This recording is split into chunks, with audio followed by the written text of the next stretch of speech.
আমরা এই 3 দিনে প্রায় 3000 কিলোমিটার সফর করছি, এই পুরো জেরুজালেম এবং পুরো ফিলিস্তিন মিলে। কোন জায়গায় আমরা ফিলিস্তিনের কোনো পতাকা দেখিনি। সব জায়গায় রাস্তার মধ্যে এটা বলার দরকার নাই, সমস্যা নাই। ওরা দখল করছে, যে এই না, জিনিসটা না, বোঝানোর এগুলো জন্য। এত হার্ড করে বলেন না, সমস্যা আছে। আমরা কিছু বিধি নিষেধের কারণে অনেক কথা বলবো না, সবকিছু ফেসবুকে বলবেন না, সবকিছু আপনি অফ থাকেন, সমস্যা ফেস লাগাবেন না। মসজিদে আকসা সম্পর্কে আমরা যেসব তথ্য আপনাদেরকে দিয়েছি, আমাদের উদ্দেশ্য ছিল দেশবাসী যাতে বিভ্রান্তি থেকে মুক্তি পায়। মসজিদুল আকসা নিরাপদ, আমরা নিয়মিত ঢুকতেছি, বের হচ্ছি, মুসল্লিরা নামাজ পড়তেছে, আসতেছে যাচ্ছে, কোনো অসুবিধা নেই। কখনোই এখানে হামলা হয়নি।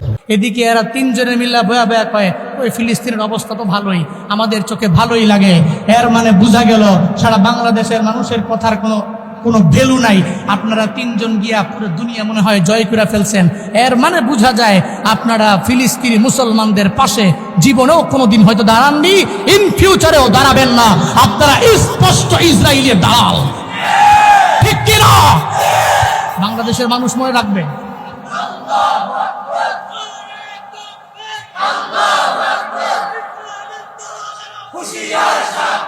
বর্তমান বিশ্বে সবচেয়ে বড় জালেম এবং সন্ত্রাস হচ্ছে ইহুদি গোষ্ঠীরা।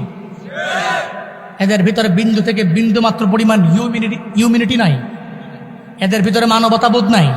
যদি থাকতো তাহলে ফিলিস্তিনের মুসলমানরা এত পরিমাণ কষ্টে এদের লাইফ লিড করতে হতো না, ছোট্ট ছোট্ট বাচ্চাদেরকে বুলেটের আঘাতে দুনিয়া থেকে বিদায় করতে পারতো না।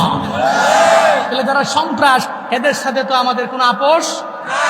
যারা সন্ত্রাস, এদের সাথে তো আপোষের কথা চলে না।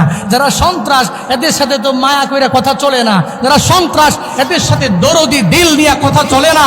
সন্ত্রাসের সাথে কথা চলবে সারা বিশ্বের মুসলমানদের জিহাদের তরবারি এবং গুলি দিয়া, ঠিক কিনা? কারা কারা রাজি আছো তো হাত তুলে আল্লাহকে দেখায় দাও।